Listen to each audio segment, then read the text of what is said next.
और मंदिर के अंदर का जायजा लिया। एबीपी न्यूज संवाददाता पंकज झा कई किलोमीटर तक पैदल चलकर केदारनाथ पहुंचे और पंकज झा के साथ हमारे कैमरामैन राजेश पांडे भी मौजूद थे।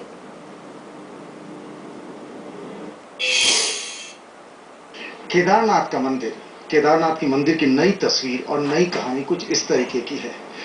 16 तारीख रविवार, उसके बाद जो कुछ हुआ, उसके बाद कुदरत की तबाही के बाद केदारनाथ के मंदिर की पूरी तस्वीर ही बदल गई है। ये नंदी जी हैं और यहाँ पे जब हम इससे पहले साल भर पहले आए थे केदारनाथ अपने माता पिता के साथ, तो ये इलाका जो था इस तरह नहीं था। इसके आगे में रेलिंग हुआ करती थी और करीब यहाँ पे सीढ़ियां हुआ करती थी जो करीब 7-8 फीट ऊंची रही होंगी, पूरा का पूरा इलाका। और देखिए कि रेत जो है इस कदर जमा हुआ, करीब 8-9 मीटर रेत जमा हुआ, और वो जो पूरी सीढ़ी तक एक जो ऊंची जगह थी वो बिल्कुल इस कदर समतल हो गई है। नंदी जी की मूर्ति को जो कहा जा रहा है कि नुकसान नहीं पहुंचा, उसकी हालत कुछ इस तरीके की है। ये मंदिर का जो मेन प्रवेश द्वार होता है जहां से हम लोग आया जाया करते थे, उसकी हालत इस तरीके की है कि रेलिंग टूट चुकी है पूरी बिल्कुल। बाहर से देखने को बहुत ज्यादा नहीं लगता, लेकिन अंदर से जिस तरीके का नुकसान है इसमें। और अगर देखिए कि इसी में मंदिर के अंदर में जिस दिन ये घटना हुई थी उस वक्त कई लोगों ने इसमें शरण ले लिया था और उनकी जान भी बची थी। यहीं कुछ ऐसे भी लोग थे जो मंदिर के अंदर थे। बाहर जब सैलाब आया पानी का, बड़े बड़े चट्टान और पत्थर आए, उनके अपने ही कुछ लोग उनकी आंखों के सामने दूर होते गए, बहते चले गए, इतनी दूर हो गए कि उसके बाद कुछ बचा ही नहीं।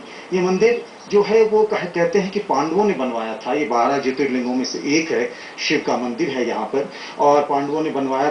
बाद में इसका आदि शंकराचार्य ने जीर्णोद्धार करवाया था। ये जो पीछे का जो हिस्सा है, आदि शंकराचार्य की जो समाधि स्थल थी, तो पीछे जो बड़े बड़े चट्टान जैसे दिख रहे हैं, पत्थर जो दिख रहे हैं, वहां पर था। अब बिल्कुल अब जमींदोज हो गया है, वहां उनकी कोई निशानी नहीं बची है। और कार्तिक पूर्णिमा से लेकर अक्षय तृतीया तक यहाँ लोग देश विदेश से जो तीर्थयात्री हैं यहाँ आते हैं केदारनाथ के दर्शन करने के लिए, और उस वक्त मंदिर खुला रहता है। लेकिन हालत अब ऐसी है कि पूरा का पूरा ये आशियाना, ये जो बस्ती बिल्कुल शमशान की तरह है। लाशें अभी यहाँ तहाँ बिखरी पड़ी हुई हैं।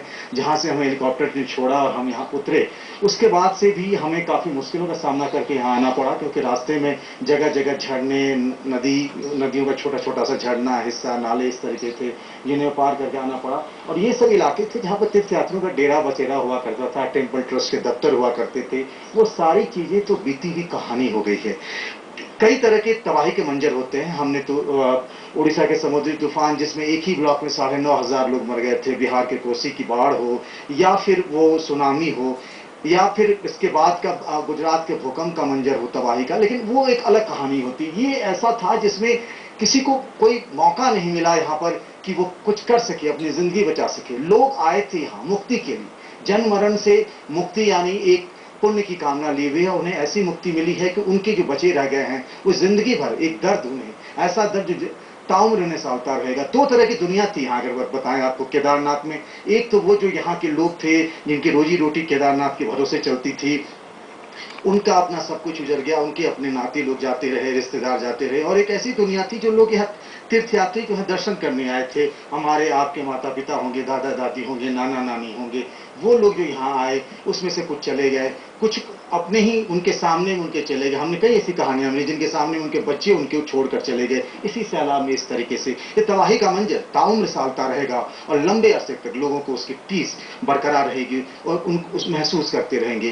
कैमरामैन राजेश पांडे के साथ पंकज झा, एबीपी न्यूज, केदारनाथ।